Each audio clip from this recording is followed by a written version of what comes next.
It is a windy and a warm day across the Bluegrass State, but I've got showers and thunderstorms ready to crash the party. We'll track them.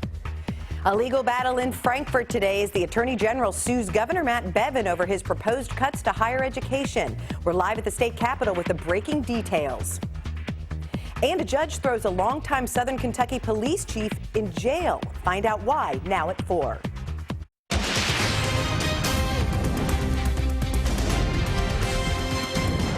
WKYT News starts now with breaking news.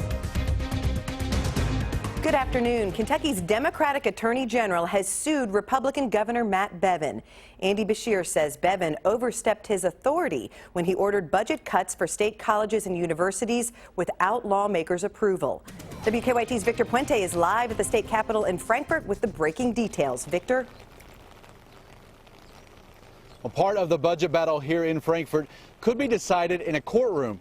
About an hour ago, Attorney General Andy Beshear announced he's filed suit against Governor Bevin over his cuts to funding for state universities. A little more than a week ago, he had threatened to sue the Bevin administration because of the cuts to funding for higher education in the current fiscal year. Bevin said the cuts were needed to help pay down the state's pension debt. Beshear argues the governor is only able to cut spending on a current budget if there's a shortfall. When this first happened, Bevin's director of communications told us that they were certain they were on firm legal ground. Beshear says that isn't the case and claims the cuts are illegal because they're part of a budget that was passed into law during the last administration. He says the cuts are an abuse of the governor's power. And that is why today I'm announcing that I have filed suit against Governor Bevin for his unconstitutional and illegal order cutting Kentucky's public universities and colleges in this fiscal year.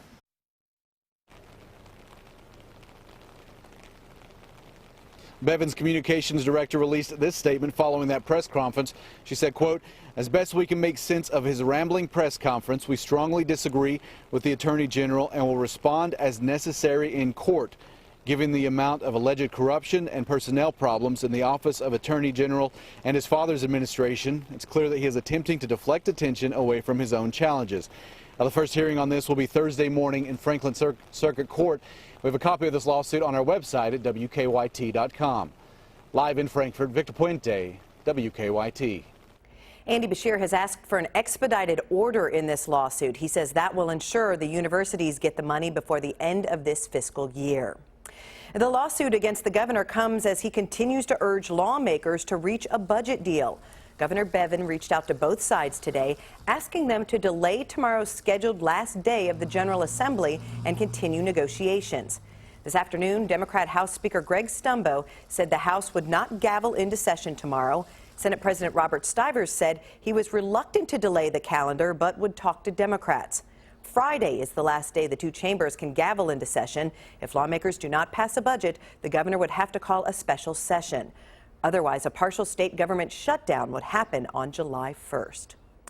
Well, it's a rainy start to the work week. Here's a live look at our sky cam overlooking Triangle Park in downtown Lexington, where it's a warm afternoon. It's nearly 70 degrees. We've seen scattered showers and thunderstorms in central and eastern Kentucky today. Chief Meteorologist Chris Bailey is tracking it all on First Alert Defender. Chris? Yeah, looking at the skies across the entire area with a mix of sun and clouds. Some folks getting in on some rain to our north and northwest of Lexington. And before the evening is over, most of us will be getting on a case of the soggy stuff. Live look over Hamburg Pavilion. Got folks out doing a little mowing out in the front yard here at WKYT, 69 degrees. Trying to get the mowing in before the rains begin to settle on into town. Look at that wind gust, 33 miles per hour. Here's your Defender Radar Network. Most of the day has been dry across southern and eastern Kentucky, outside of a little wayward shower early this morning. Right now, steadier rains from Mount Olivet, Robertson County, Cynthiana, over into Georgetown and the Frankfort area, where you see the darker greens, the yellows, some locally heavy downpours, stamping ground up into northern parts of Scott County, where we've had a little thunder and lightning on and off throughout the better part of the day.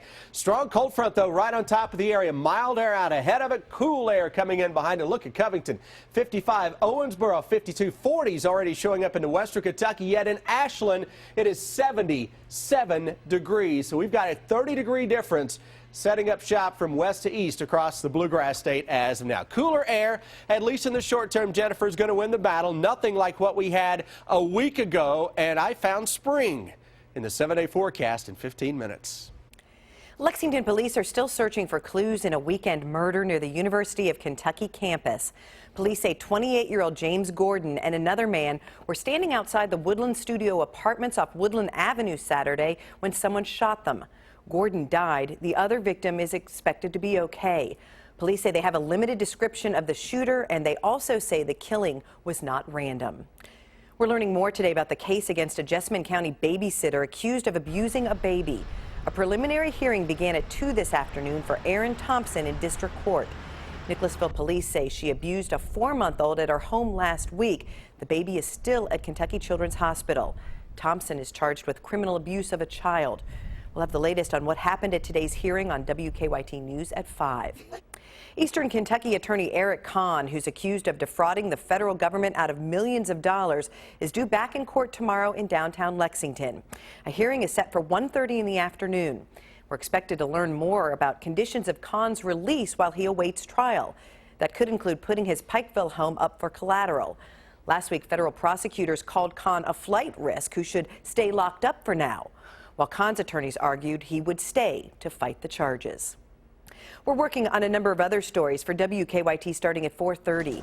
Amber Philpott is in the newsroom with a look at some of the news in progress. Good afternoon, Amber. Good afternoon to you, Jennifer. A Southern Kentucky police chief faced a judge this morning to admit his role in a crime. Longtime Science Hill Police Chief Robbie Gossett walked into a Pulaski County courtroom to enter a guilty plea to charges of theft and abuse of public trust. Instead, Gossett entered an Alford plea, meaning he does not directly admit guilt, but admits there is enough evidence to convict him. The judge rejected Gossett's plea and threw him in jail. You'll hear from the judge and have the details on what's next in this case ahead on WKYT News at 4:30.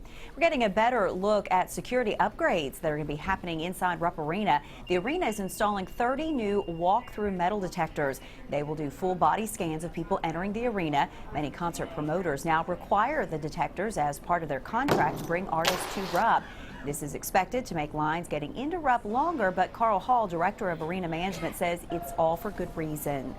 With the walk-through metal detector, no matter if you're the first person or the last person, no matter if it's number 1 or number 1,000 that have passed you by, it's the exact same level of inspection, coupled with it's faster. UK has not decided if they will use the walk-through detectors for UK men's basketball games. We'll have more details on the detectors ahead for you on WKYT News at 5:30. That's a look at just some of the news in progress. Jennifer, back to you.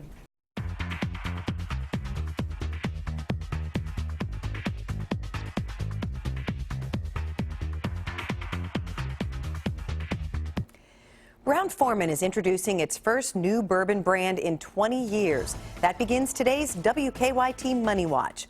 The Louisville-based company unveiled Cooper's Craft today.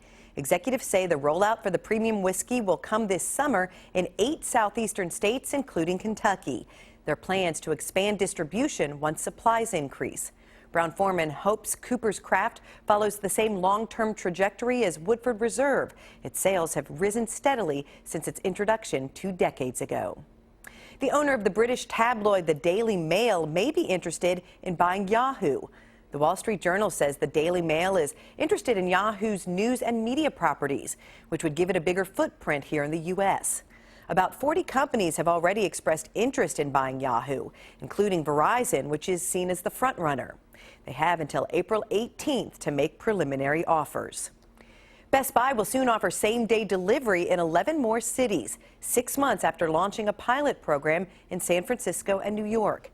The service requires online shoppers to place their orders by 3 p.m. and get their purchases by 9 p.m. for an additional fee of $10 to $20 per order. Toyota is teaming up with the University of Michigan to develop self-driving cars. The Ann Arbor facility puts Toyota close to the university's Mobility Transformation Center. That's where Ford, General Motors, and Honda are working with the U.S. Department of Transportation on the future of automated cars. The Ann Arbor location is set to open in June and will eventually employ about 50 people. It's time for better living, health, education, and consumer news that impacts your life. Children living in rural areas do not do as well as other children when they end up in the hospital. That's according to research from doctors at Yale University. They found children living farther away from major cities have higher rates of readmission or ending up back in the hospital and often have to travel long distances for care. New data from California researchers on the link between marriage and cancer recovery suggests white bachelors have a 24% higher mortality rate than other patients. Unmarried women also had a higher mortality rate than married women. Parents have been told to limit how much time their children spend looking at screens, but that can be a challenge in the digital age where many parents are even giving toddlers their own devices. Kenneth Craig takes a look. What's that? Freya Smith is just 2 years old, but already has her own iPad, and getting her to give it up can be a challenge. The American Academy of Pediatrics says kids 2 and over should be limited to just 2 hours a day in front of screens, and it should be avoided for children under 2 completely. But Cherry Toon Smith says that's difficult in today's high-tech world. When did you start noticing that she was really into the iPad? Even before 1 year old.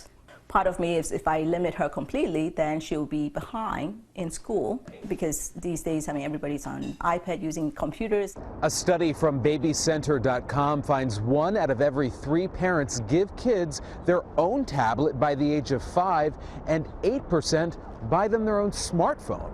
It's a challenge for everybody to navigate the digital age. Pediatrician Ari Brown says the American Academy of Pediatrics realizes the challenge today's parents face and is updating its guidelines to better reflect the modern age. Those changes will come this fall, but she says it's still important for young kids to unplug. Have tech-free zones. So tech-free zones might be meal times and definitely the bedroom. Smith says she follows the current guidelines as close as she can, but will gradually increase Freya's screen time as she gets older. Kenneth Craig, CBS News, New York.